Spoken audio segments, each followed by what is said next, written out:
Are we live? I think we're live, guys. Hi. I think so. If you can call this living.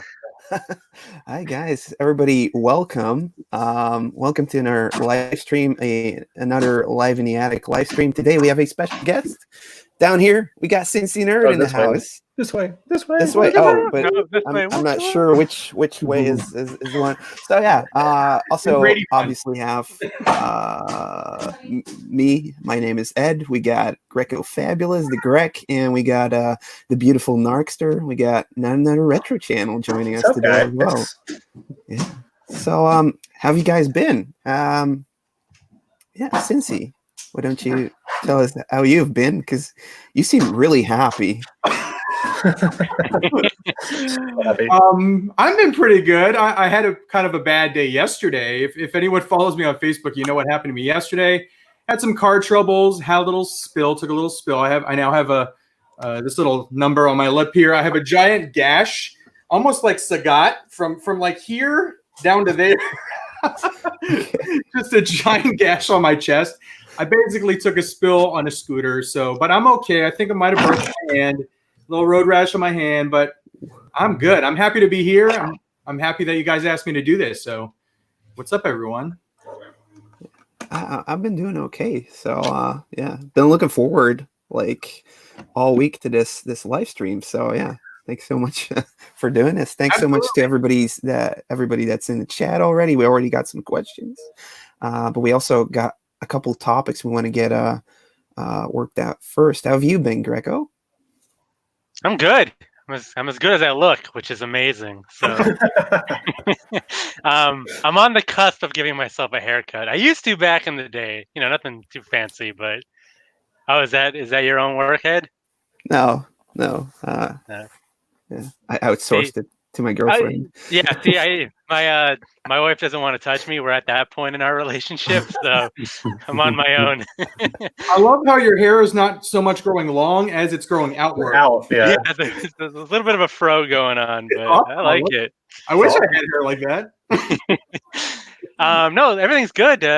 Real life is fine. I mean, I'm totally accustomed to how things are now, and I'm in a good position over here. And YouTube life, I just dropped a new video. So if anybody cares, you should have picked up those mutations. Yeah, apparently I dropped the ball on that one. So, but no, it's out there. Yeah, check it out. It's already performing better than my last video, which is great. So life is good. No complaints here. Good. So how's Narc doing? You growing a Grec fro too? No, actually, I want to grow a mullet. Sweet. So the wife said that's totally okay. So I kind of have a little tail going on right here. I'm gonna Tiger King it up. Can't wait for that. So that's awesome. Dye blonde too. Maybe. Yeah, we just been doing some home improvements over the weekend, getting some stuff done around the house. So it's been pretty productive. Not too bad. And I dropped a video this morning as well. I got a crap load of 80s figures. So check that out if you get a chance, or you don't want to. That's fine too. Should check it out. It's pretty good time capsule of just any 80s toy lines in there. So it's a ton, dude. It's a ton. That's awesome. Yeah. What have you been up to, Cincy? Video wise, I know you've been live streaming a lot during your noon sessions, which is pretty cool. Yeah, I've been doing. I started the first week of quarantine with a live stream every day of the week. And that proved to be kind of a lot. So I went down to 3 live streams, and then last week was my last week of that. Next week, I'm only going to have 1 live stream, but I'm going back to edited videos. So I actually have some stuff that I've been receiving here. So I'm going to put some videos together and edit them up and throw them on the tubes. Heck yeah. You want to tease something? Sure. So I actually purchased... I showed you guys this before we went live. I purchased something from a YouTuber named Justice Curry. He was selling something that I used to collect when I was a kid. I don't have any of them in my current vintage collection, but I changed that, and I picked up this bad boy right here. This is the Starcom StarMax Bomber. So I picked this one up. Very, very excited for this. Already took it out of box. Made sure all the little gears were working because there's like things that move and You push Yeah. buttons and they move and whatnot. That's like a pretty big one. Like the ones I find when I find them over here, they're like smaller. Yeah, the Star tiny Wolf. modules. I think Exactly. they like pop onto each other through the magnets, but Yeah, the Star Wolf itself is like a smaller ship, and it actually magnetizes to the top of this one. So that was kind of the gimmick back then. Coleco made these in the late 80s. I also picked up a few figures here. So pretty awesome right there. But these 3 figures were the ones that I actually had as a kid. So they were the first ones that I wanted to pick up. And I used to carry these around with me in my pockets when I was a kid, everywhere I went. So On the card? what's that? On the card? Yeah, I would just stuff them in my pocket. I'd have like gigantic bell bottoms. No, but these were like my security blanket as a kid. I didn't have a blanket. I had little figures. So these guys, Warduke, there's a bunch of different figures. Ninja Snake Eyes, I had him. I would just carry him around everywhere I went. So, but yeah, there's a little sneak preview of an upcoming video that I'm going to have. So. Very cool. awesome. That's awesome. It kind of brings us to like our first topic, I think. Natural segue. Like- Yeah. We prepare on this show. Okay. Like toy hunting as you know, well, we create videos about toy hunting. Should we keep on doing toy hunting videos during Corona? You know, getting people excited to go out there, you know, trilling people to go look for toys when they're actually out there just buying their essentials. Where do you draw the line in that thing? I think that's going to be like the first discussion topic we're going to start off with. I don't know, what's your take on this, Mark?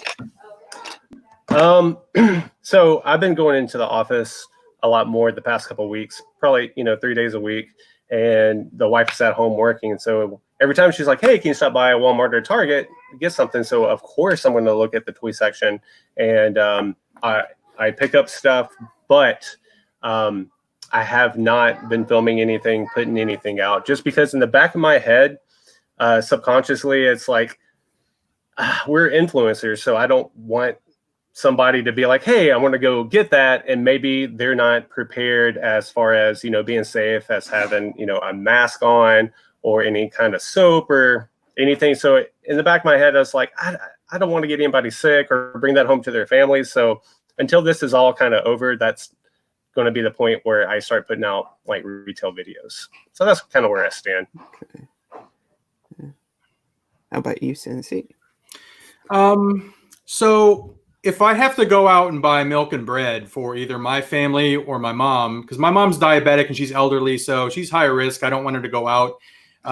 When I'm like delivering her groceries, I still wear a mask inside and everything, so she can't even see my face. But anyway, if I'm already out buying stuff like groceries and essentials, I mean, I wouldn't not go look and see what they have in the toy aisle. So yeah, I would go over there. I found some things while I was out buying groceries, but I've made it a point to minimize my exposure as much as possible and not go out just to buy toys or to do toy hunts. So, to each their own, but Right. I can't risk getting it and giving it to my mom, because if she gets it, she's going to not do well with it. I actually really, really like what Narc has done to his horn. I really like what he's done with his online toy hunts. He went to Dallas Vintage online, and I actually saw a lot of stuff that I didn't even know they had. And I live like 14 miles from Dallas Vintage, and I used to go there at least once a week, but I just don't visit their site very often. But when he did the online toy hunt, I was like, first of all, that's friggin' genius. He doesn't have to leave his house. He's showing us everything that's there, just like he would be at the store. And I saw a lot of stuff there that I didn't know they had. So kudos to you, Narc, for doing that. I appreciate that. But I guess that's my stance, is minimize your exposure. When I'm on my live streams, I always tell people, stay at home. Let's let this thing, be done with, and then we can get out to normal life. So don't risk it, is what I am basically saying. Yeah, I guess like for me, it's like if you're already out there getting the essentials, I don't mind if you look at toys, but is it a good thing to put that online? I don't think so, because you're teasing people with, oh, I got to go because, well, even if it's in like even if it's in a positive way, oh, I was just there and that's something I wanted. Yeah, I just took it along. But maybe some people might get like the itch of, I want to go out there. I want to go and find that. So I might just drive to the Walmart, which is, 20 minutes further than where I usually go to, something like that, I guess. Mm-hmm. Two ways we can kind of solve this as toy hunters on YouTube, I guess, is doing, the virtual hunting like Narc does, or I've been trying to do a video like that. I might make one, do my take on this type of video, but what I've been doing is just digging around in older footage and making a new video explaining this footage from 2 years ago, because first time like I popped it up on, I think, Monday, and people were already commenting like, where was this? You shouldn't be so close together. But like literally in the first minute I say, this is footage from 2018.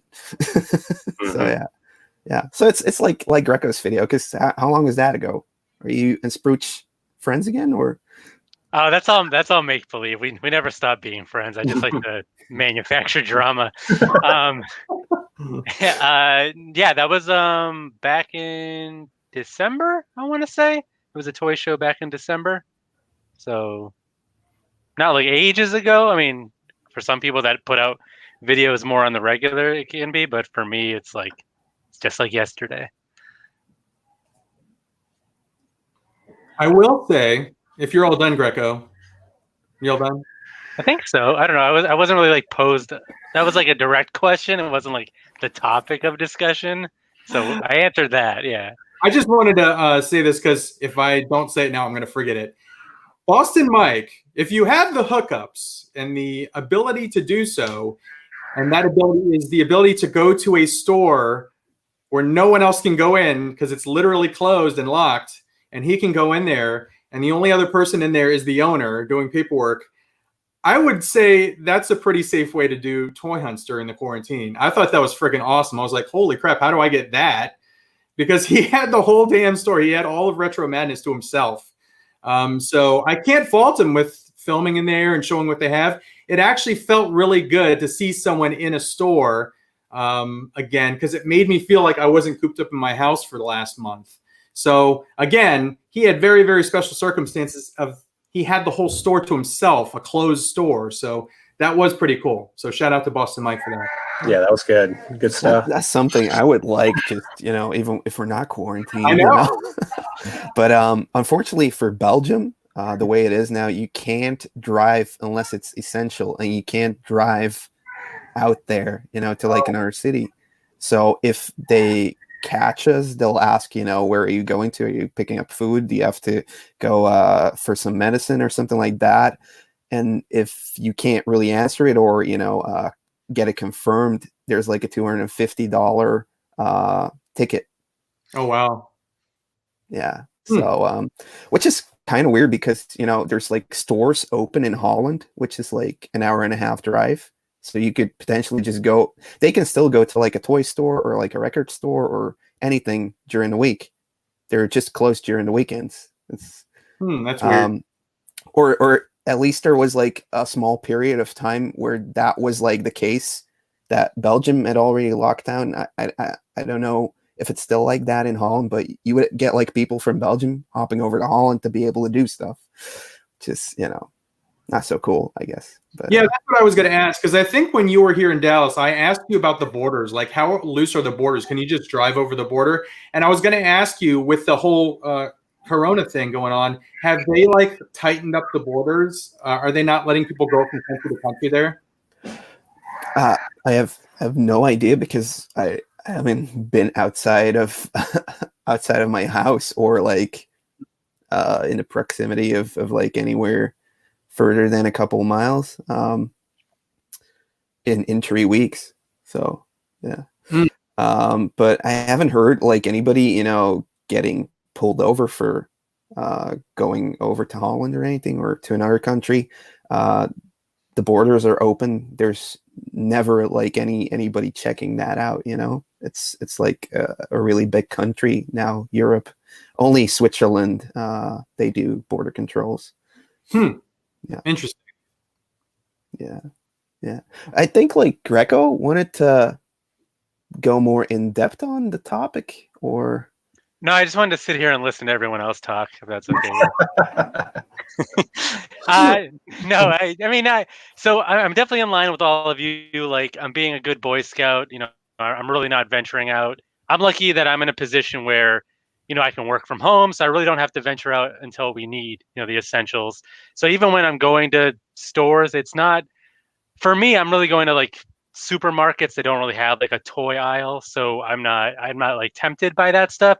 But if I was in that building already, like I don't see anything wrong with quickly doing a sweep and checking it out. I don't know if I would go there and like actually take extra time to like film stuff and like document it and then like make it into something that could tempt others into thinking like, again, I wouldn't consider myself an influencer, but if somebody were to watch my videos, like, you know, I don't want to be the reason why somebody could potentially get sick or, you know, get others hurt in the process.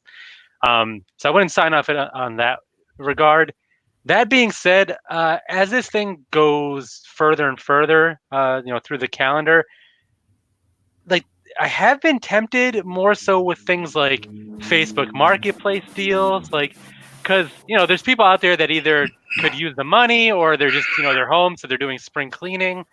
So like there is great deals being put out there that under normal circumstances I would just run out there like immediately and grab. Mm-hmm. So like I feel like as time goes on, it's like I'm kind of arguing with myself, right? I'm like, well, if I take these precautions, is it okay? So I feel like you know, before where it was a dead stop, no, do not do this. Now it's like, how much can I stretch it and still be comfortable with what I'm doing to myself and potentially others? So I don't know if you guys are kind of feeling that the longer this goes on, and like, oh, it's you know, Ed, I think you did like a local deal, right? Where you just like walked over yeah, but it was a Legos. friend I knew, so What friends can't get Corona? no, they can, but we had already, you know, been in touch, you know, so it was already in the contaminated, like, party of people that I see frequently, Yeah. you know.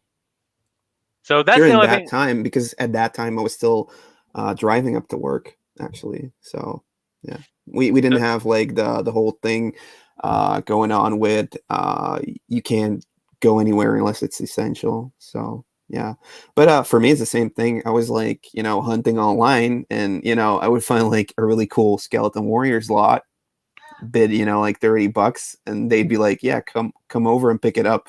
And I'm like, it's not gonna happen. Can you, you know, ship it? And it was like, I'm gonna let you know tomorrow. I was like, I'll pay for shipping, you know, I don't mind. And he never called me back. Yeah. So there's some other stuff. There's like some other big lots out there I'm bidding on. So yeah, to come back to this question, when you search for those lots on eBay, I just, you know, type in 80s toys, you know, vintage toys. Try getting, you know, something really unspecific to see like a big amount of, you know, 80s and 90s stuff, and then just bid on that. But you know, shipping that stuff is going to cost some. I don't know, because your box was pretty big with that that figure haul you just did, Narc. With the shipping. Yeah. So the whole lot was $83. I think shipping was like $12, so it wasn't too bad at all. I mean, Yeah, I think 5 or 6 of those figures kind of paid for the lot, so it's not bad. Pretty good deal. Yeah, you got a bargain. This is Viper. Hey, I got a question for you guys real quick. Yeah.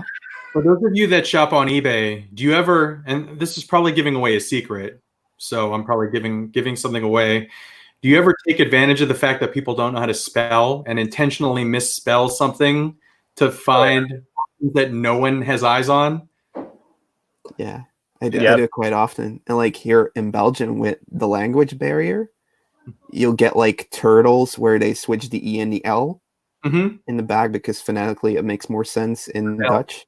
The same thing with Nintendo. They'll write Nintendo without the second N. So yeah, that works. Yeah, I found a lot of stuff that way. Just people not knowing how to type or proofread or spell. So here's a little secret. Yeah, misspellings and just like really generic terms is another way to like look things up. Because I found people, it always surprises me, like they have the aptitude to like list something on eBay, but not actually like research what they're, you know what I mean? It almost seems like there's a misconnection there, but Yeah. somehow they find a way to our benefit. Yeah. Okay. Let's see what we have here. Ooh, big guns. I don't know if I'm a big gun, but yeah. Or bell gun. I'm trying to make that work. Ninja Turtles. All right, I wanted to get this one in. Just needed to find like something TMNT. So yeah, they announced a couple books actually this week coming out, TMNT wise, which is totally awesome. I think.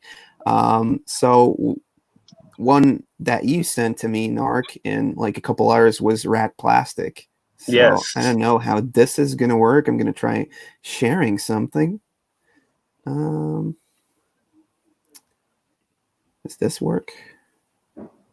Does this work? Can you see Ooh, this? there it is. Whoa. So okay, let's That's so here we go. So this is a book called Rat Plastic. Don't know who made it, but I'm guessing it's somebody in like one of the Facebook groups I'm in, that discuss things that they found online, or just flea market hopping over at older Playmates employees, so Playmates Toyline employees, and they found like a ton of paperwork about the actual wait the actual drawings from how they were supposed to make the prototypes to just actual hard copies, first shots. The first shots are the ones that were originally made from wax or something, and then they turn it into the plastic that was available, and then you get like the hard copies, which are usually the ones you see on the toy boxes for Turtles. And what always bothered me a little bit is that the hard copies are always like painted to the max, like every little detail is in there, and then you see it on the box and you're like, why is this like the same blue as all the other details on the toy? So I'm hoping this book is going to be good, and will hopefully get me some insights, like this one. Mike Knight, he never came out. He was like, yeah, that's the first time I've ever seen a picture of him ever. Yeah, he was actually one that was going to be in the line with the Forgotten Sewer, like Legends of the Forgotten Sewer or Warriors of the Forgotten Sewer. There's also a Lion a Lion Raphael in that one, and also a Sorcerer Splinter. But they made like hard copies, but they never, shipped them out. So yeah, this book is available for pre-order. If any of you guys, like what that is, like it, or what do you guys think about this one? I don't usually buy too many books, but this is going to be a must purchase for me. I think it's like $60, but with all that information and stuff that you can learn from this, I'm all in. Okay. Yeah. I like books. You like books? Okay. I bring a lot to the program. No, I definitely need to beef up my literature when it comes to toys. Like I know, Eddie, you did kind of a spotlight on a bunch of different toy collecting books. I mean, you touched on Turtle one. It was because of me? Yeah, you had like when I went on the Texas trip, you had like your Mark Belmo book with you at all times, and it was like, I gotta get that thing. So I picked up the Star Wars one. I picked up the G.I. Joe one. If we can get even more toy line books like that, it would be just amazing to have like all that knowledge and everything neatly tucked into a book that you can read. And if you guys are into books, I would love to get even though I don't collect it, I know you collect it, Cincy, but like a mask one, I don't know if there's one out there, or even Starcom. You know, that would be amazing to. Yeah, if they made those, I would definitely buy them. One of the things that I really liked about that book, the Rad Plastic one, is the exploded view. Yeah. I don't know what it is. I'm not like engineerically inclined. I don't even think that's the correct word. But when you take something and explode it out and show all the little pieces inside, all the joints and stuff like that, I just think it's the coolest thing ever. I love the presentation of the book. I love the cover of the book, how it's the front of the turtle van there. Just they did this right. They got all the stuff that a collector would want to see: prototypes, unpainted models, all the stuff that is way too expensive for you to actually afford to buy yourself, unless you have like a lot of money. It's cool to be able to see like close up, high definition, that kind of stuff. Because again, it's so difficult and so expensive to be able to buy those things, the prototypes. One of the cool things that when I lived in Cincinnati is the toy department. We were near where Kenner started. So they actually had quite a few like unpainted prototypes. And I would just, I knew I couldn't afford them, but it was just cool to look at them. It was cool to see like the card that someone designed, an unused card, and the unpainted model that's made of like resin or even wood.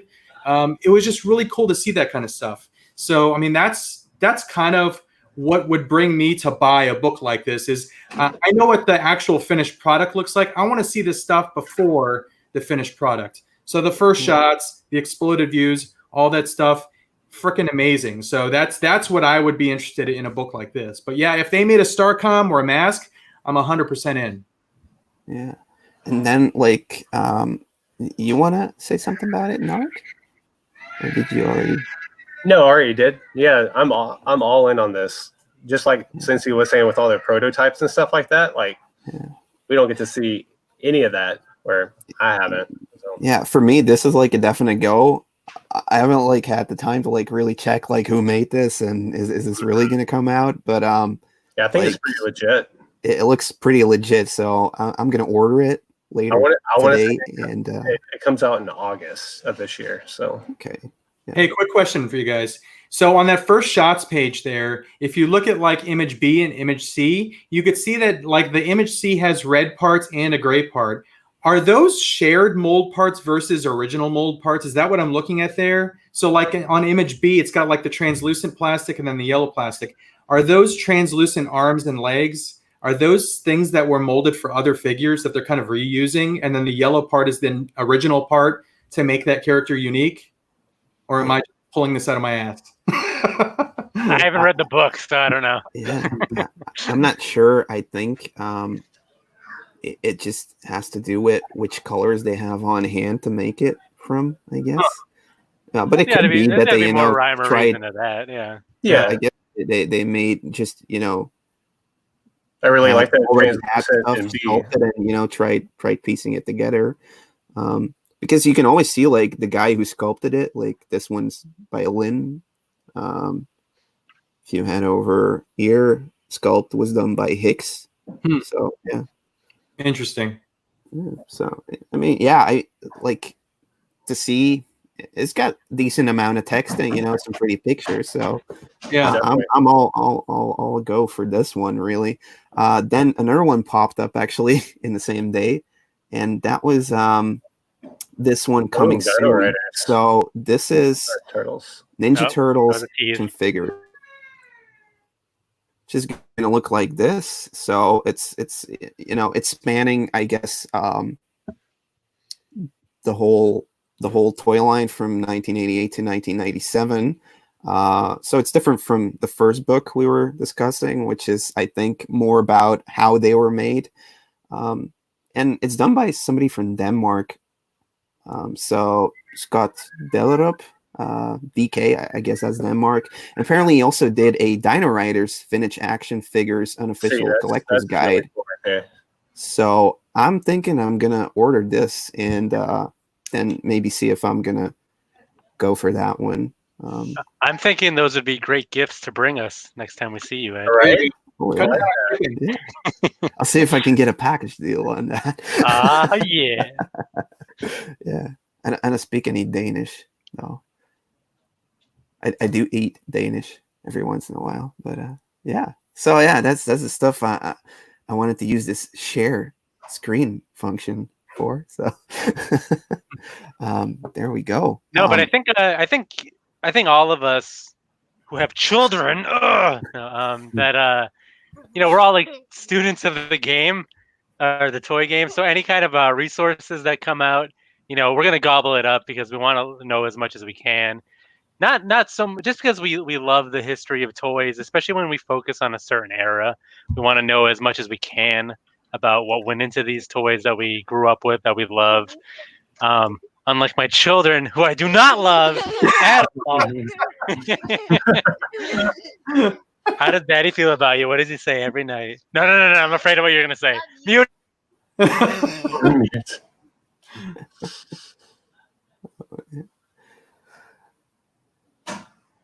Did he cut the mic? Yeah. Oh, he just stopped talking. So, anyways, we got Josh Pence in the house. We got How's it going? Got Retro Rick. Hey, buddy. Yeah, got lots of cool people in. Yeah. We got who else do we have in here? We got some returners. We got TXVG Collector 82. Mr. Chris Good. Big Timothy Collector. So I have a question, guys. If they were to redo Dino-Riders, would you guys be in on that? I think it's got a really cool story. I would love to see even like a Michael Bay one. Yeah, like, some type of movie, or even like the toys. Yeah, it would be cool, but it would be, I think, really expensive. Yeah, as well. I don't really have a big attachment to Dino-Riders, so yeah, unless they whipped up something new that I could appreciate on its own, I don't think I would really run towards it. But yeah, I'm not just gonna shun something just because I didn't appreciate it as a child. Yeah, I like to think I'm more open than that. Right. Very, very tolerant.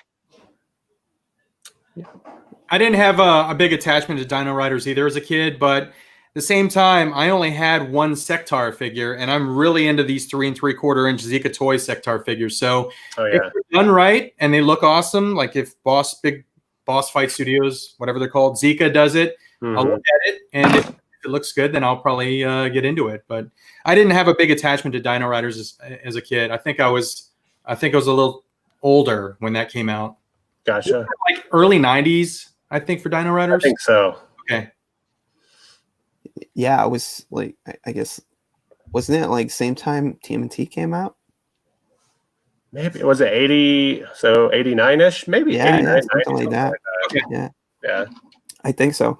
I had like a VHS tape. That was all I had. I never knew there were any toys. So when I saw them, I was like, this is something I want to have. Checked it out on eBay, and I was like, maybe it's something I don't want to have. Yeah, it's pretty pricey. But then like a couple deals later, I have like one shelf dedicated to it, and I really like it. It's just unfortunate that the plastic breaks really easily. Super easy on those guys. Yeah. Pretty hollow. Yeah. We had one question in the one question, a new record. There's a few questions in the chat. Yeah, but there was one really on top, like in the beginning. So Daniel has been a returning viewer. So thanks for watching every time, buddy. How did each one of you come up with your YouTube names? So I don't know who wants to go first with that one. I mean, I could. There's not like a huge, yeah. I mean, it's not like a huge backstory, like like some kind of like Marvel superhero thing. But I actually came up with Greco Fabulous in high school. I think it was actually my AIM screen name, AOL Instant Messenger. For those of you that grew up with that, it basically it was a play on words. It was like taking like Ghetto Fabulous, because I was like I was like really into like rap. I still am. I like rap music and hip hop and things like that. And Greco, obviously, because I'm Greek, so I just kind of like merged the two into this perfect pairing, and it's kind of stuck with me ever since then. I mean, nobody called me Greco like in high school, so I didn't have like a persona. But as far as like an internet name, that's what I used. You know, I pretty much use that for everything. You know, Xbox Live, you know, all that stuff. So I just kind of stuck with it. For me, I'm making fun of myself, so not another retro channel. Obviously, I collect vintage and retro stuff, so I'm making fun of myself. So nothing too crazy. For me, I started my channel and I needed to think of something other than my real name. So I lived near Cincinnati and I was into nerdy stuff. So Cincy Nerd just was a natural fit. Okay. All right. Yeah, for me it was like Ed was my nickname from playing in bands for a long time, and when I wanted to make a channel, I was like, I'm gonna use that name, not my real name. And I wanted something kind of like AVGN, like Angry Video Game Nerd, so went with like the 4 words, can't even count. Seriously. The 4-word thing, and Ed's Retro Geek Out seemed to be okay. And I mean, yeah, that's where it comes from. I do have a question because if you haven't noticed, I've been having a little bit of an identity crisis recently. Yeah, So, I mean, my name on YouTube used to just be Greco Fabulous, and then for like a period of like three weeks, I attached like Retro Hunter D to it, which is also a play on words because like obviously Retro Hunter D is so it's a play on words in that it's an allusion to like Vampire Hunter D, that anime which I liked, but also Retro Hunter D because my last name starts with D. So I was like, oh man, I'm like the cleverest person in the world. And then that went away, and I added a collecting toy karma because that's kind of like what my buddy and I are calling ourselves. Not as like an official business, but you know, we made like cards and stuff, and we set up at toy shows. So, and my rationale behind it was not to like confuse people, but like as I like comment on other people's videos and things like that, I want people to like see my name pop up and kind of have an idea of like what I do. So like, oh, he has, you know, this in his name. Maybe he makes videos too, and that'll like draw, you know, attention to my channel. yeah. So that was kind of like my rationale behind it. But I don't know. I mean, do you guys feel like, you know, what's in a name? Like, do you feel like, you know, it's really not that important what you like to make? I think you should just go with the Grec. Yeah, the Grec. Just be comfortable in my own skin is what you're saying. I thought when you had like the Game Hunter D thing that you had typed it like another word starting with D, but it couldn't fit. Because it was actually my whole last name. I was like, well, does he know this? That doesn't fit. I was wondering what the D stood for, so I was like, Yeah, I'm hunting for Retro D. Not that new stuff they got out there. No, thank you. 80s only. So, Retro Rick asks, when do you think you guys will quit with all the I can't say that, adolescent collecting and pour your hard-earned money into stock market and yard equipment? He's been watching too much of that Tiger dude, I think. Although he was just kidding, so I don't know. We're gonna, it's our fault that we haven't restarted the economy yet. I think Rick has a point. I mean, I don't see myself stopping collecting anytime soon. I mean, I'm probably the oldest one in the 4 of us here. I'm going to be 45 in a couple weeks, and I don't see an end to this. It makes me feel like a kid again. So, and that was one of my happiest times of my life. Obviously, now is my happiest time with my kids and my wife. But when you're a kid, it's all different. It's just there's like innocence there, and there's just like everything is just new to you, and you're like finding new things in the world. So it brings me back to a more simple time. Especially when I get stuff like Starcom. I mean, just holding this box. I remember seeing this on the shelf in a Toys R Us. It still has the Toys R Us sticker on it, so that makes it even better. But I don't see myself pouring money into the stock market and lawn equipment and being that guy, I'm going to be a nerd for life. So I might do lawn equipment and toys. That makes sense, right? Yeah, I don't see myself stopping for a while. I know a lot of it I'll probably keep for my kids. Not all of it, but some of the stuff that they can appreciate. But I love this stuff. It's a lot of fun. No, it is a lot of fun, and not just from like a a connection collecting standpoint. I think one thing I am doing as I'm getting older is just focusing what I really want. Like my interest in like Transformers has really gone all over the place from like now I kind of have a finish line in sight where I don't need the whole G1 series. I don't need this or that. Like I'm really focusing, so that's what I'm kind of doing, just setting finish lines for all these different toy lines. Obviously, that becomes more difficult with the newer stuff, which is pretty awesome. So yeah, I feel like that kind of gets stretched thin a little bit. But no, I can't see this going away.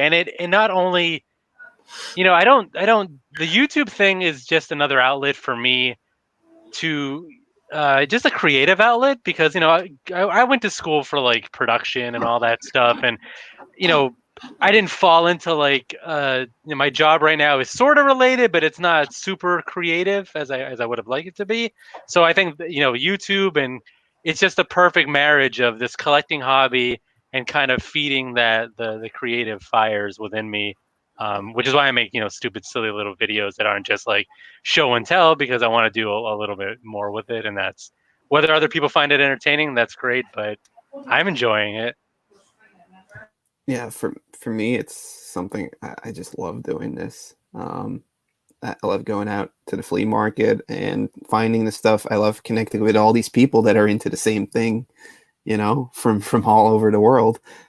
So for me, it's something. It's not gonna come to an end soon, I think. I've always been, collecting.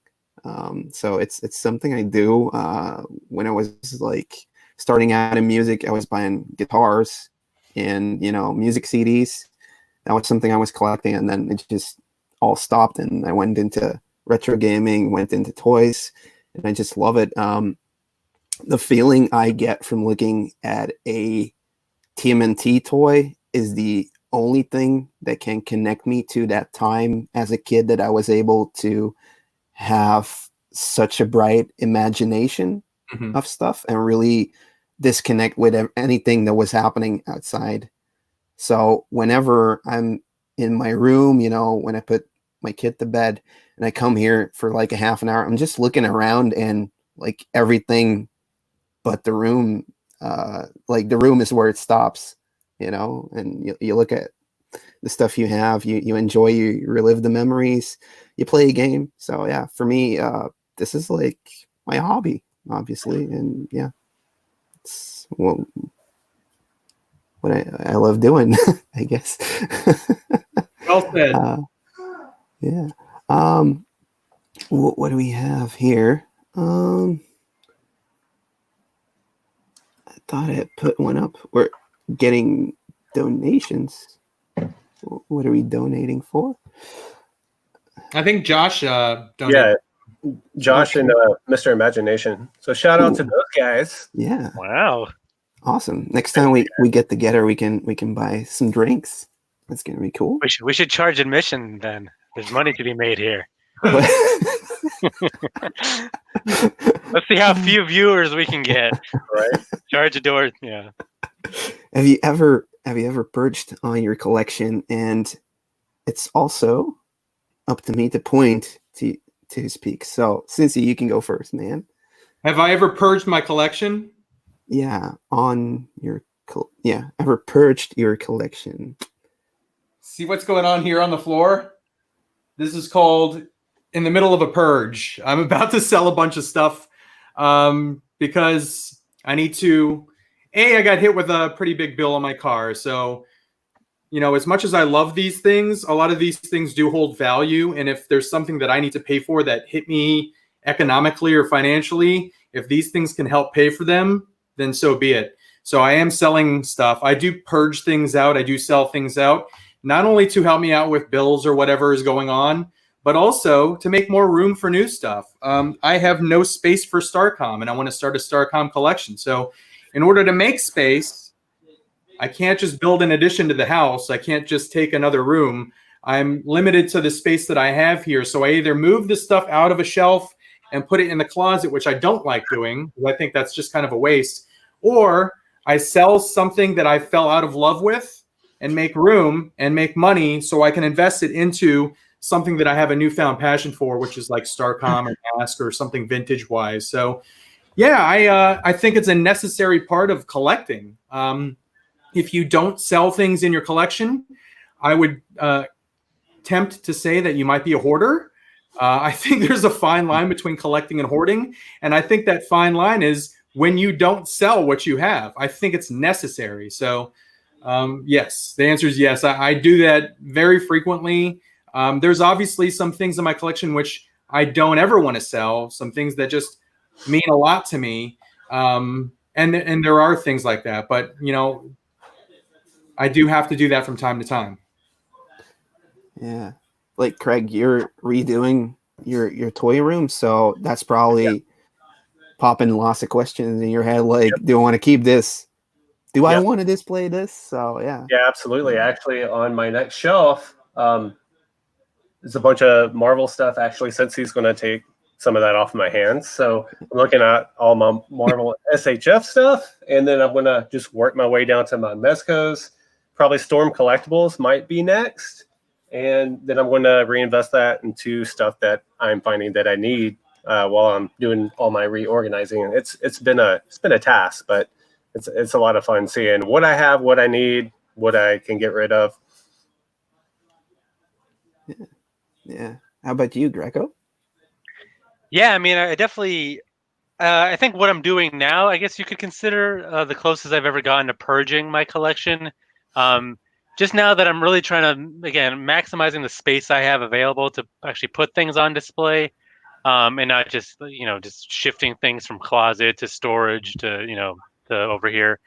I'm really finding what sparks joy when it comes to this collection, and I'm coming across a lot of pieces that just don't do it for me anymore. So I've definitely, especially during this like quarantine, I've sold plenty of things, boxed, mostly Transformers.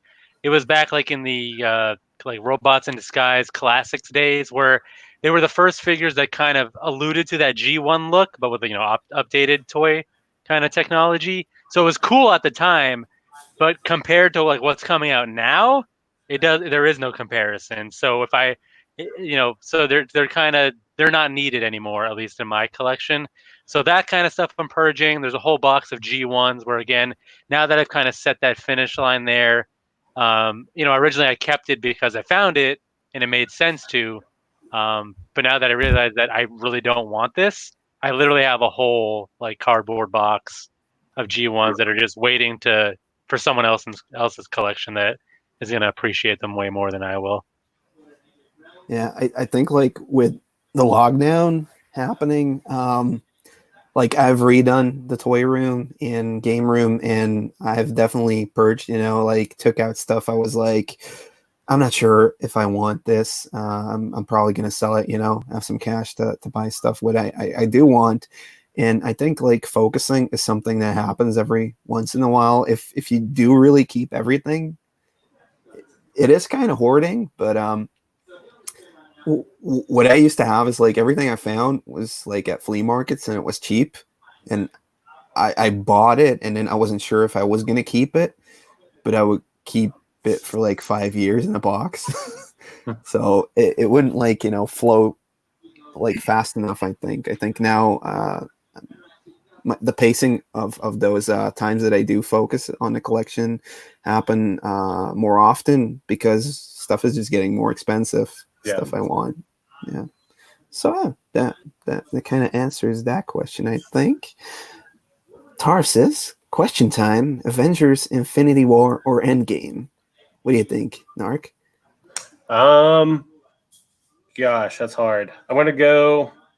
So Endgame, well, both movies had so much emotions to it, but Endgame, I'm going to have to say, like, that last scene where all the Avengers come back, I've always wanted to see that on the big screen. Like, I lost my shit. Like, I was freaking out. So many emotions pouring over me. So Endgame. Yeah. What about you, Cincy? Definitely Infinity War. I've started collecting all of the hot toys from Infinity War behind me there. I like Infinity War because it's basically the Empire Strikes Back of the MCU. It's the movie that ended on a down note.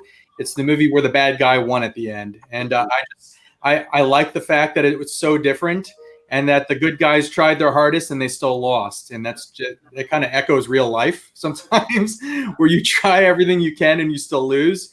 So I really love Infinity War. It's by far my favorite Marvel movie. I still love Endgame. Endgame was great, but nothing beats Infinity War. I think I'm like on board with Infinity War being more interesting. The other one, I kind of like knew where it was going, but like most Marvel movies, I already know. Like Civil War as well, I already knew how that was going to end. How about you, Greco? I have a terrible memory, so I can't really draw the line between the two. So I'll just pick whatever's more controversial. Okay. Sorry, I don't. I mean, I like them all. I loved all the whole Marvel universe pretty much. So can't go wrong, right? Yeah. Can we talk about the Arcade 1-Up Marvel Edition? Any thoughts? I want to get like an Arcade 1-Up, but it's going to be the Turtles one. I don't know if you guys have seen the little arcades. Mm-hmm. Is that anything you guys want to get into, Cincy? I own the Marvel Edition one. It has X-Men, it has Marvel, and then it has Punisher. And I love that machine. I have that machine, and I have the Street Fighter machine, and I play the Marvel one a lot more. But I'm with you. Yeah, the next one that I want to get, it's the priciest one. It's like $400, but it is the Turtles machine. I really want that one. And then there's another one which is actually on discount right now. It's only like $200, which is still pretty expensive, but it's got Final Fight, Ghosts and Goblins, Strider, and 1944, I think. So that one at Walmart right now is $200, and that's if I was going to get two more machines, those would be the next two I would get. Yeah. How about you, Greco? Yeah, I mean, I have the Street Fighter 2 cabinet that came out. I think it was during their first run, and I just fell in love with the idea of having my own arcade machine. Like that's always been a dream of mine, and for the price point, that was probably the closest I was ever going to get, unless I really got into like building my own or stumbled upon like a cabinet somewhere that I could refurbish. So I jumped all over that, and I actually went through the trouble of like modding it. So right now I kind of ripped out the original guts and I put in like a Raspberry Pi and swapped out all the joysticks and buttons and all that stuff and kind of like souped it up. So it's pretty much like a choose your own arcade at this moment, which is pretty sick. I will say though, it's kind of like when the initial luster kind of wore off. I haven't really been playing it, unfortunately, because there's some things that you can't recreate from because I love the arcade as a kid, but just like playing with your buddies. I mean, you can invite people over, obviously, but it's not the same where you're going somewhere kind of like outside of your homes to play, a dedicated arcade space. One thing you definitely can't replicate is the kind of like the thrill, because like I used to play those beat 'em ups like a ton, like the Turtles games, the Simpsons, X-Men, like all those games I loved.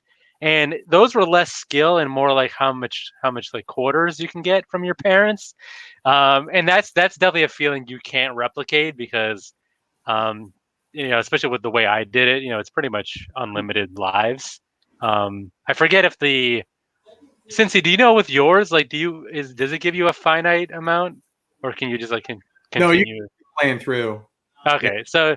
So I mean that kind of it kind of sucks the excitement out of it a little bit, knowing that there are no consequences. You can just literally just like mash away, and eventually you'll beat the game.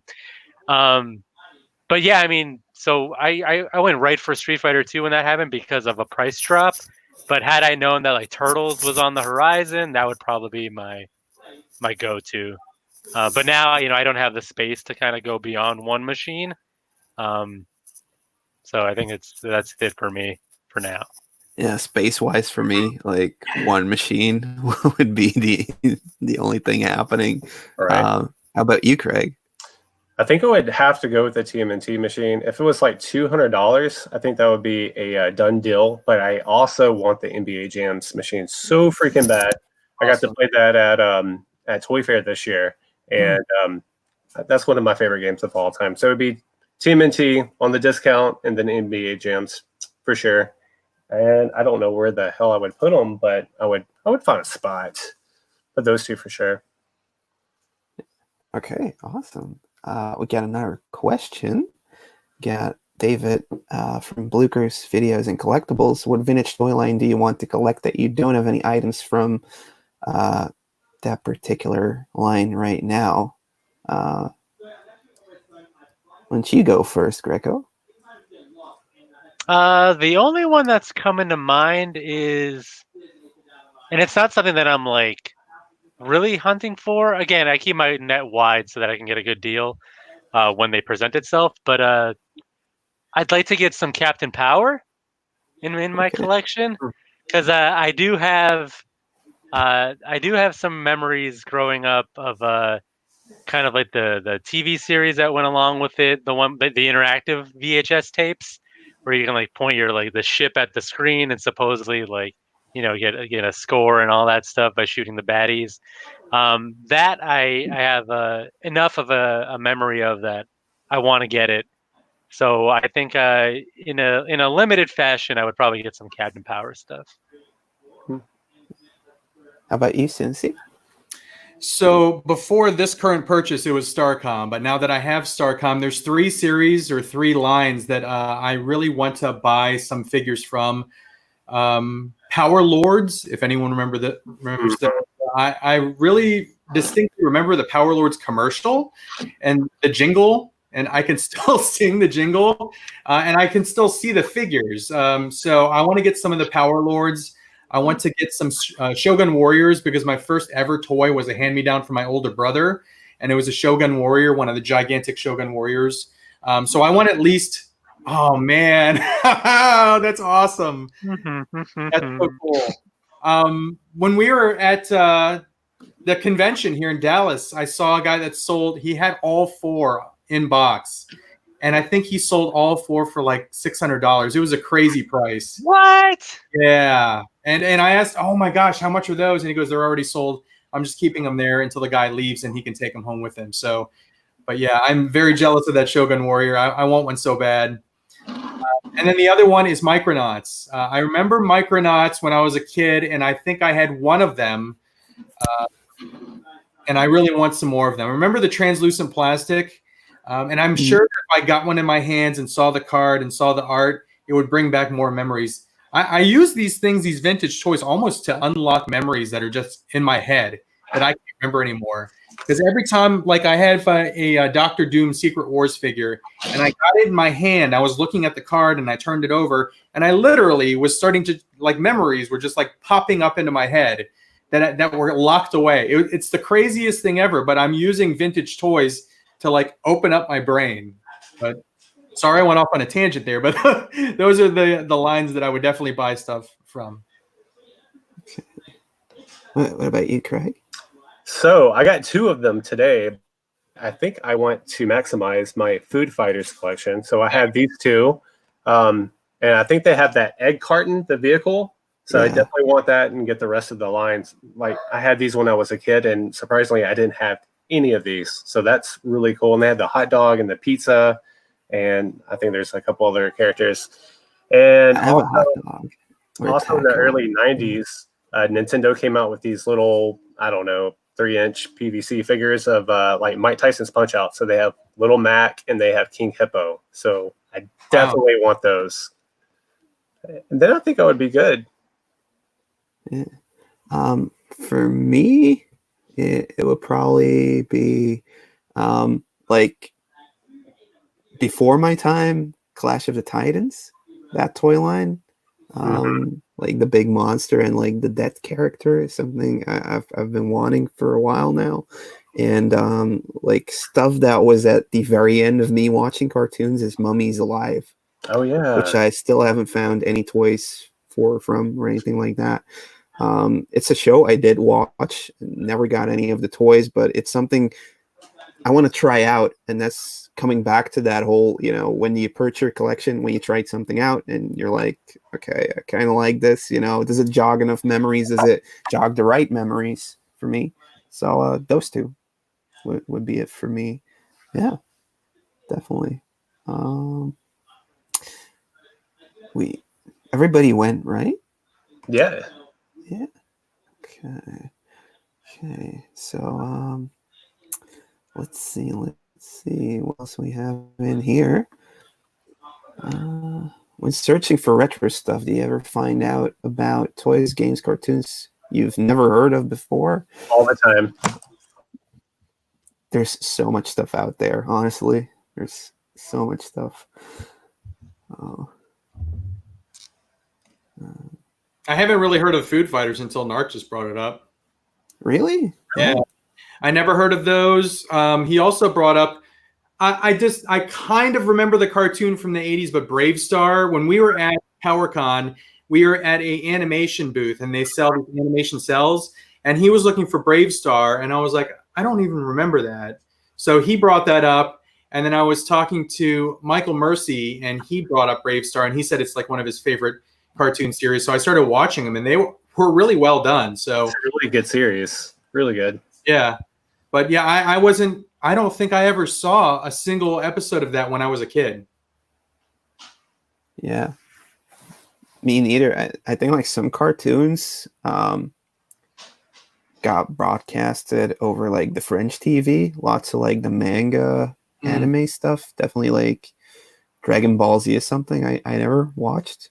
Like it or Sailor Moon. That was all like on French TV. So didn't really watch that. Yeah, I don't know. Who was your favorite Sailor Scout, Ed? The Sailor Moon girls? Yeah, who's your favorite Sailor Scout? The blonde, I guess. I don't know. I was like 5 or 6 when that was out here. Hey, you brought it up. If you're not ready to talk about it, maybe you get a big collection of those, don't you? Oh yeah. Yeah. They made it to the. They're about to get Grec, aren't they? The French version of Sailor Moon have hairy armpits. Great question. Yeah. Do I have some more questions? Yeah, Brave Star was awesome. Dark Star. Is it Black Star? Black Star. Those are some cool figurines too. They are. I have like one that's complete, but it's the only thing I have. But I want to get like the main characters, and they look pretty nice. Yeah. So those Mike Tyson ones. Yeah. So apparently some have those, like Mario's and stuff. The little Mac trophy figure. $200. What? That's insane. Spicy meatball. It's something like I usually look over at flea markets because there's so many like recently put out Mario stuff from McDonald's. So I'm always looking for the PVC stuff, but I don't know if I would recognize like a little Mac. So it's something I would need to like have like a flyer of, or at least see to even like recognize those figures. Yeah.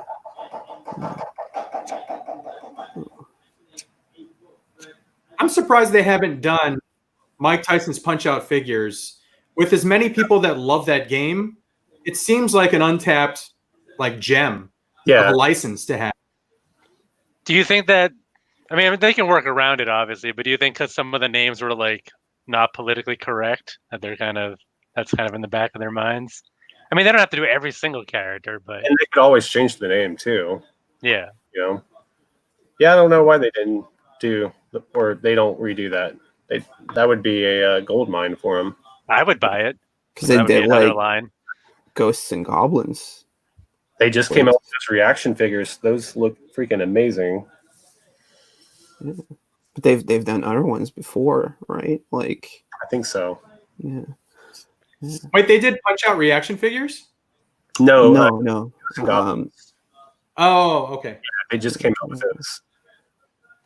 They look really good. But Punch Out would be cool though. It would. Definitely. Come on, Super.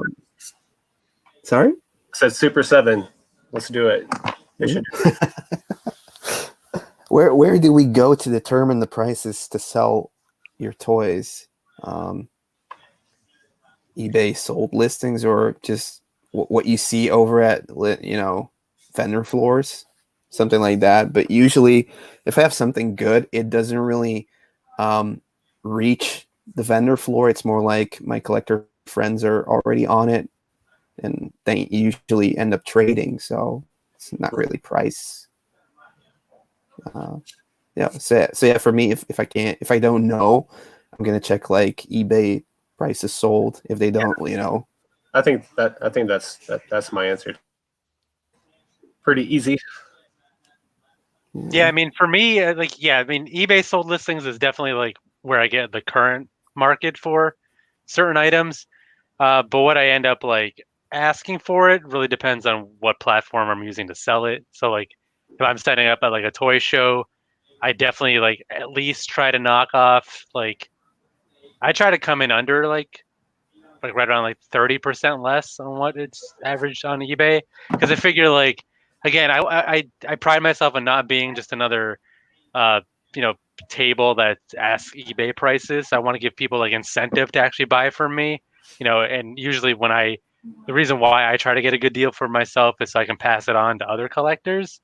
So that's what I try to do when I sell it locally, and in certain Facebook groups, because you're avoiding some of those eBay fees if you do it that way. So I kind of take that into account. But then there's instances where it makes total sense to just sell it on eBay and kind of shoot for the moon, because there's been ridiculous instances where somebody would just like buy your thing without any kind of like with a price that makes no sense in a good way. So in those cases, yeah, I kind of set the bar high with like a kind of a high buy it now with best offer, and then just like over time, I'll drop it if it's not really selling. Yeah, totally. So do we have any good lunch boxes? I don't. I did find like a couple of like sippy cups from G.I. Joe, which I really like. But no luck yet with lunch boxes. I would love to get some, TMNT type. Didn't you have like a Super Mario Brothers one or a Zelda one? Correct? Yeah, I have Super Mario Brothers 2 with Zelda. I have a Motu. I have a Fraggle Rock. I have a Muppets. And I think that's about it. Was that something that was like really insanely big in the USA? Because in Europe we would just have a red lunchbox or a blue lunchbox. Was that like the thing to have? Yeah, every year for school, like I would get a backpack and a new lunchbox. So I totally was excited for that when that happened.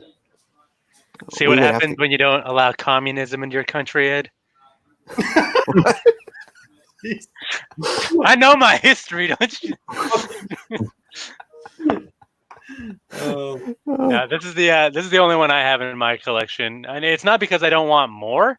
It's just that every time I come across a lunchbox, somebody wants like crazy money for it, and I just can't justify paying that much for a lunchbox. Yeah. But this one was good. I think it was like a Facebook Marketplace deal. But the big key is that it actually has a thermos in it as well. Are those the ones that have like glass on the inside that are usually broken, or? No, it's all plastic. Oh, it has this little like flip up. Well, that's what mine looks like from the G.I. Joe ones. So yeah. How about you, Cincy? You got any desire for any lunch boxes? I do. I want to buy one lunchbox, and it's for pure sentimental reasons. I met my best friend in second grade because we had the same lunchbox, and all because of that, we were best friends all through high school and everything. So that lunchbox was an Empire Strikes Back lunchbox. I was actually typing over here on eBay, and I found the lunchbox on eBay. You guys are talking. It's the one where they're on Dagobah, and Luke is about to shoot Yoda. But it was a metal lunchbox from 1980. and it's $75 plus $20 shipping. I don't know why it's $20 shipping, but yeah, I could literally buy that lunchbox right now. But yeah, that's the only lunchbox I would want to buy, just because it brings back that memory of meeting my best friend. So cool, awesome. Apparently they're putting out new Gundam figures. Any thoughts on those? I did watch that show. That was one of like the anime shows that got, I don't think it got translated to Dutch. We just get, like American voices on our cartoons, and like the French part of Belgium gets overdubbed. I don't know why. But yeah.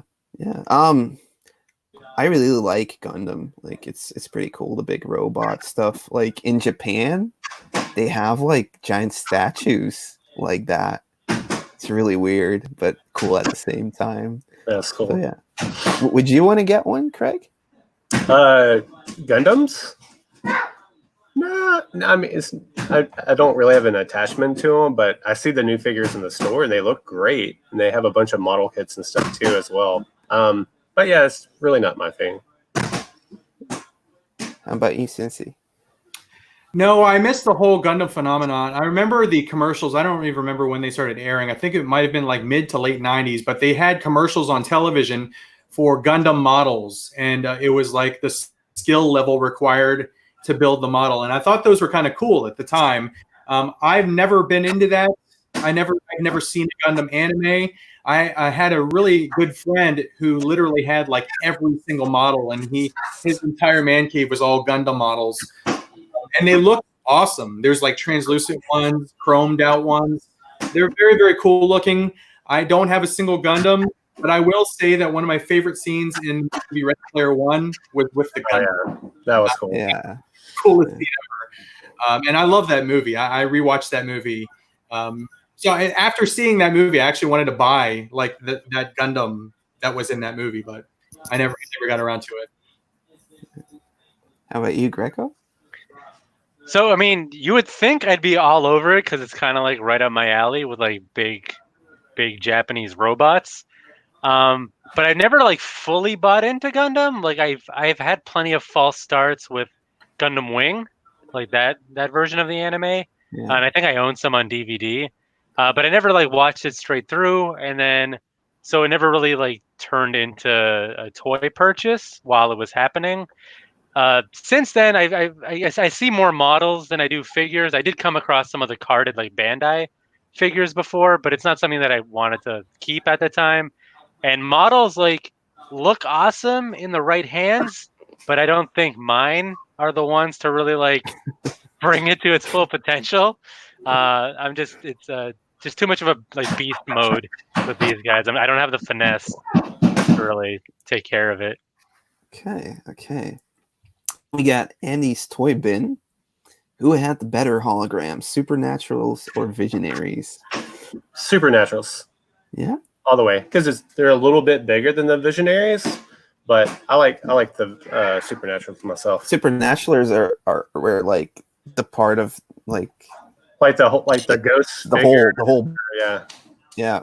Pretty much the whole figure is a hologram. Yeah. So I'm gonna go for the Visionaries. They have like the staffs with thing on. Yeah. There you go. There you go. So is that also your answer to it, Cincy? Yeah, this is my answer only because I've never owned a Supernatural figure, so I only know Visionaries. And I had Leoric when I was a kid, and I had a couple of the other ones. So by default, I have to say Visionaries because I've never owned a Supernatural figure. How about you, Greco? Yeah, I mean, I've seen a lot more Visionaries than Supernaturals in my exploring. But I want to. Did Supernaturals have more? Like, what do they show in their holograms traditionally? Like, were they cooler compared to Visionaries, or? I think so, because it's like a ghost, and it's like their normal self, and then you move it and you see the ghost or whatever it is. Mm-hmm. I think they're pretty cool. Yeah, so let's do that. 2-2. 2-2. 2-2. Okay, Sebastian asks, thoughts on collecting sealed games for any reason besides being a shelf ornament? Well, they've been selling for quite some bucks, right? I mean, didn't like one of the sealed Super Mario Brothers just go for like 12K? Or like an outrageous number, at least eight or something around 10K. I don't get it. Like I why kind of get it. like if it's for a investment. Yeah. I look at sealed games almost like you're buying a piece of art, because you can buy slabbed comic books as well. Greco probably knows about slabbed comic books, graded comic books that are, you can't take them out of the plastic unless you take a hammer and a screwdriver to them. You're basically buying a piece of artwork for your wall or for your cabinet, whatever, however you want to display it. So I understand people wanting to buy a sealed game because literally it is a piece of artwork at that point. You're not going to cut the plastic. You're not going to take the game out. So I understand the motivation in doing so. But if it's sealed, will you still get it graded, or is that like a different thing? I think they do graded games, do they not? They do. They do. Like Yeah, they slab grade games, games? but if it's already sealed, like I'm sure they do. I'm sure. No, they definitely grade it. I mean, at that point, and so just to like weigh in, I don't own any sealed games. It's one of those things where I'm definitely not chasing it, obviously because of the potential price points. But if I stumbled upon something that that I would want to keep for myself, I absolutely would. Like under no circumstances would I open it because there's so many different outlets that I could play it on. It just really makes no sense. And I'd be a little bit of a hypocrite if I said like, no, it's totally dumb because nowadays I find myself leaning more towards like sealed in box toys. So I kind of understand. I don't know what within me like necessarily makes me want to have that in it from a toy perspective, but I like it. And now again, I'm spending more money on like trying to protect these things. So if I did have it, I would definitely get it. I don't know if I would get it graded. I would definitely buy some kind of encasing for like an acrylic case or something at the very least. But yeah, I mean, to Cincy's point, I have graded comics before. Again, not because I want to say like, oh, I have a 9.8 of this or potentially sell it in the future, but more to preserve it. So I mean, I would definitely, if it fell into my lap, I would definitely keep a sealed game, but I am not actively pursuing them by any means. yeah, same for me. I'm not looking for them, and I think if I were to find one, I'd probably sell it because you're not going to open it up, right? Yeah, I'm on the same page as you, Ed, with that. Yeah. Like, it's cool and it's a piece of art, of course, but I could get a lot of cool stuff for that, and it's just going to sit there, and I'm not going to appreciate it. Well, I think it depends what it is. If it is something you really care about, I think you would keep it, at least for a little bit. Okay. All right. Ed number 2 asks, what toy line did you wish was made when you were kids that was not made at that time? For him, it was the X-Men toy line. Yeah. Cincy, what do you think? When I was a kid, I'm going to change that question slightly, and I'm going to say that I wish figures when I was a kid had the articulation that they do now, like Marvel Legends figures. Yeah. Marvel Legends figures, like the face printing technology and the articulation they have now, I think that kids that actually do collect toys now are kind of spoiled with how nice the figures are. And as nice as the vintage figures were, and as many memories as they bring back for us as collectors, I just wish that they had that level of articulation and sculpt work that they have now. So, for me, it's like the complete opposite. I would have. I want to be around when like Star Wars, like the first ones came out, to have seen like He-Man become a thing, to see Transformers, because like I was born in '88, so all those things were like hand-me-downs, and I had to kind of figure out where does this toy come from. I did play with it and I watched reruns, but I was never in like that time when it all came out, when everything was so magical about that. So yeah, for me it would be that, like if I could have lived that. Yeah. How about you, Craig? I really want a Carl Winslow action figure, like really bad. So I wish they would have made that. Still on that. So. Like him in a uniform and in a sweater, coming down the stairs. Would have been freaking awesome. I still want that. So somebody please do that. We gotta get somebody commissioned to make you one. I need one bad. I think I can make that happen. Would How about you, would you take a clay version? I might be able to pull that off. Yeah, of course. He has to have like a sub sandwich too, and like Earl walk in. And, like, be awesome. How about you, Greco? I think. I mean, I was born in the mid '80s, so I feel like I had a good exposure to a lot of the stuff I cared about. There's not that much that predated me that I was like, oh man. The only thing I can think of is maybe like if I was in the Shogun Warriors like heyday, because even though I have like the one behind me and it's really awesome, I don't have any history or childhood memories of actually like playing with one as a kid.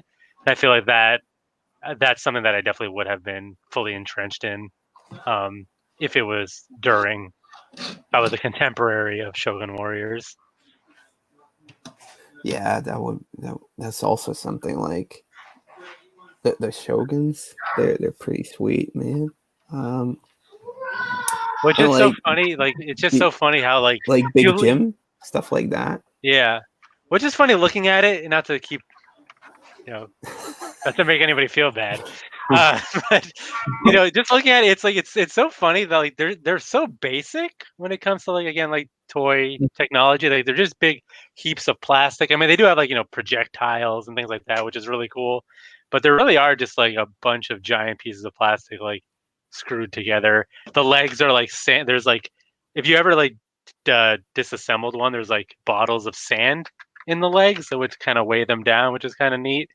So I think this toy like really pushes your imagination, which is a great thing for any toy to do when you're a kid or even as an adult.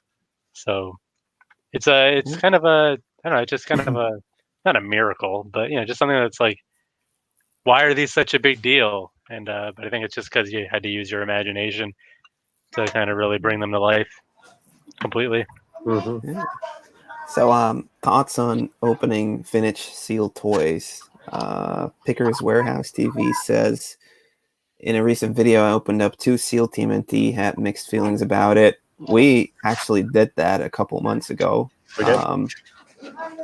When I was in Texas with Greco and Narc, we sat down and we opened up 2 really yellowed talking turtles, which I had bought for a really good price, and they were kind of like beater cards. Is that the term you use? Mm-hmm. Yeah, a beater card, yeah. So it's not really like in any reasonable condition to send it in to get graded or anything like that. And I was like, I want these, like, I want to hear how they talk. So we opened them up, and yeah, I also have mixed feelings, but I'm glad I have them now and they're complete. So yeah. How like another thing I want to add to that, TMNT wise, I know like the Adventurer turtles, which are very hard to find loose complete, but people want them loose complete, so they actually buy them on card, open up the card to have one loose. Mm-hmm. And yeah, I kind of get it. You should never open up like a vintage toy like that, but I guess if you buy it, it's yours, and you do with it how you want to, fulfill your collection, I guess. Sure. So, how about you? I mean, or yeah, you go first. Sorry, I didn't mean to. No, go ahead. I mean, I understand why you did it, Ed, because it was kind of like a gimmick, and you're just fishing for views. But Oh, yeah. just kidding. I mean, the circumstances with your thing, were right. Like you said, it was kind of a beater thing. It wasn't it was a figure that you came to terms with, that you were okay with opening. I can't see myself in any way opening a carded figure or a sealed thing that I actually wanted to keep in my collection. Like if I upgraded or bought it in that condition for a reason, I just can't see myself doing it. I feel like it would be, if it's not instant regret, it would come eventually. And you never know. I feel like we've all been pretty fortunate in with what we've been finding out there, but you never know when you can get that chance again. So, and it's a limited resource, so don't save the earth, don't ruin it.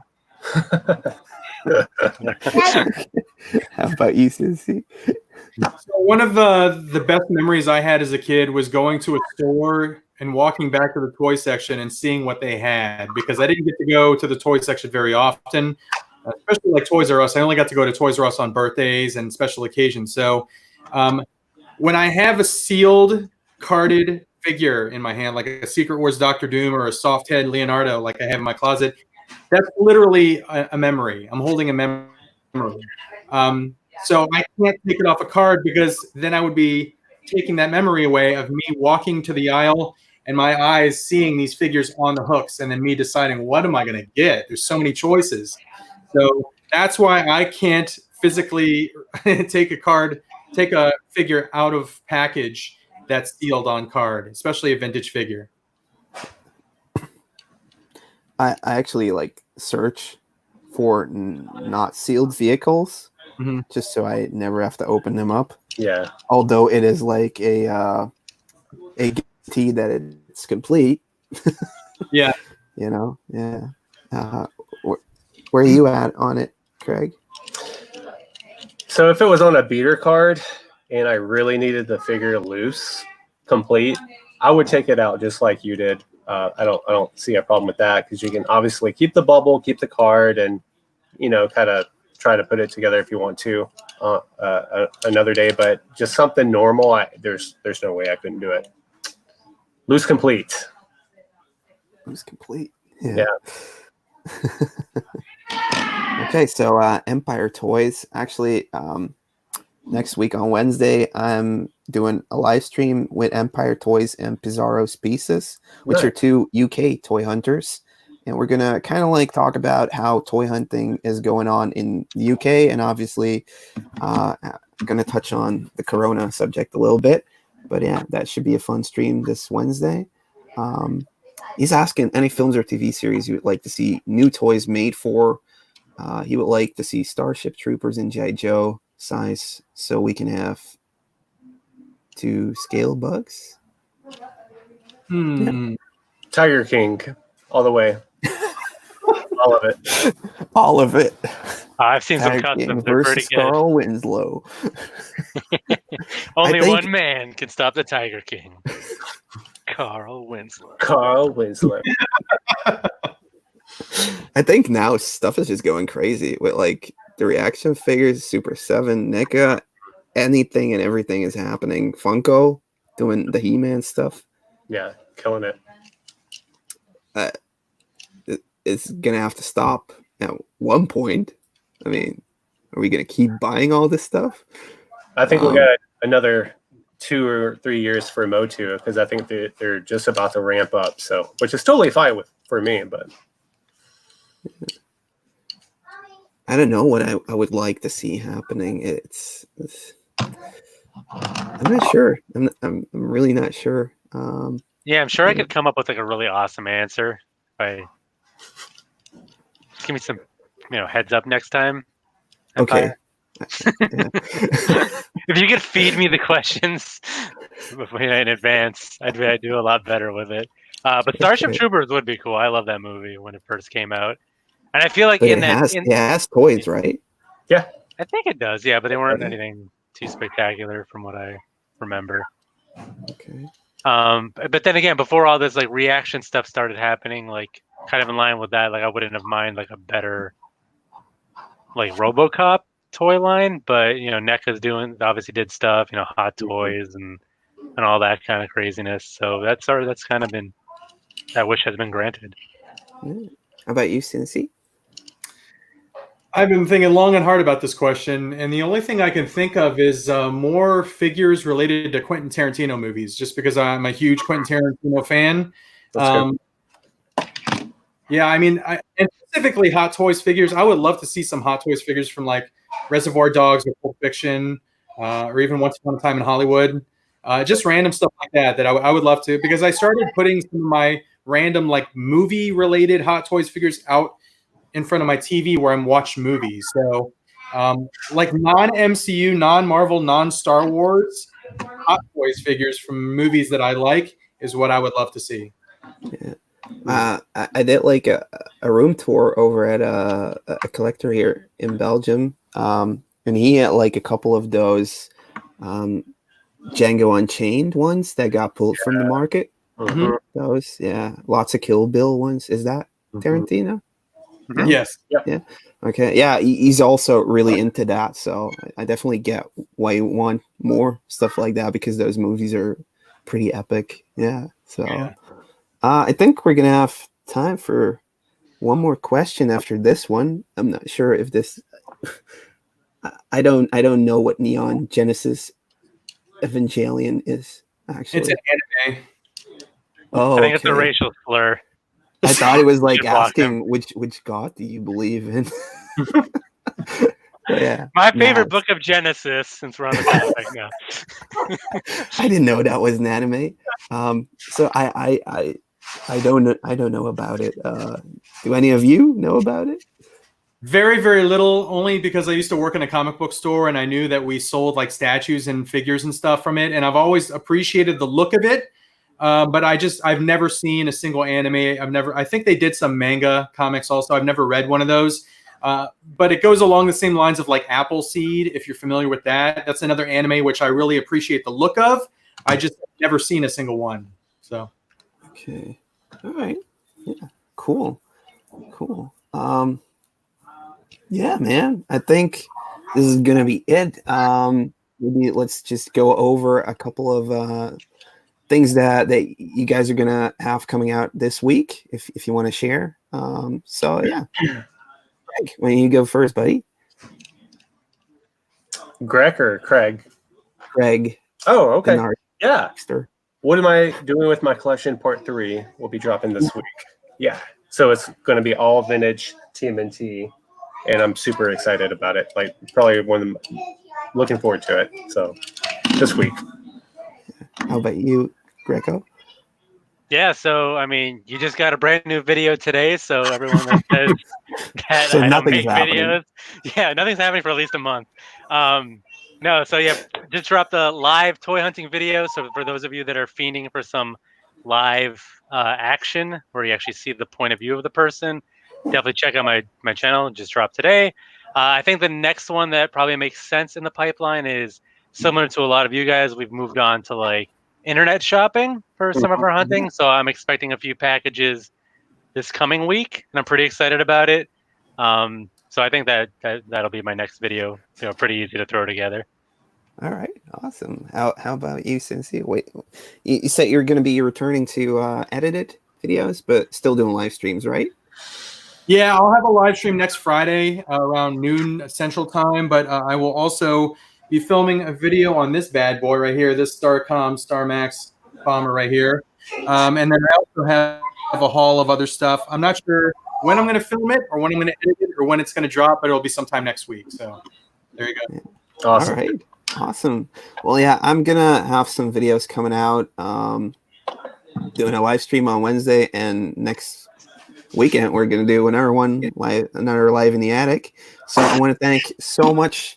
I want to thank Cincy so much for being on as special guest. It was fun seeing you again, because it's been like 6 months, something like that, since I've spoken to you. Here. Sorry. So yeah, thanks so much, and yeah, thanks to everybody in the chat for watching, for doing donations. We're gonna grab some drinks off of that, and thanks so much for watching, and we'll see you in the next video. So yeah, bye guys. Bye, friends. Thanks, guys.